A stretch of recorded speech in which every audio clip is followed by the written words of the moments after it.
এখন ভোর ৫টা বাজে। আমি এখন যাচ্ছি মাঠে। মাঠে যেতে হবে। এদিকে আমার মা এত তাড়াতাড়ি হাঁটছে, আমি হেঁটে পাচ্ছি না মার সাথে। এটা আমাদের মাঠ। চারিদিকে এত জল, জলের কারণে সব মাঠ ডুবে গেছে। আর এতটা জল, এই জল দিয়ে আমাকে এখন যেতে হবে। এত সময় এতটা জল, জলের মাঝখানে আমি। খুব ভয় করছিল যেতে, যদি সাপ টাপ আসে। এটা আমাদের ক্ষেত। যখন এসেছিলাম খুব ছোটো ছিল গাছগুলো। গাছগুলো বড় হয়ে গেছে, ফুল ফুটেছে। এই ফুলগুলো আজকে তুলবো। খুব সুন্দর লাগছে দেখতে ফুলগুলো। এত সুন্দর হয়ে সবুজ হয়ে রয়েছে। এদিকে এত জল বেঁধেছে, আমাদের অর্ধেক গাছ মরে গেছে জলের জন্য। বাবা তার জন্য পাইপ দিয়ে জলগুলো বার করে দিচ্ছিল। আর এদিকে আমি আর মা এই ফুলগুলো তুলছি।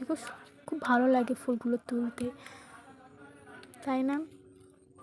ফুলগুলো তোলার পরে এগুলো রাখা হচ্ছে, ভিজে বলে পাতেই রাখা হচ্ছে।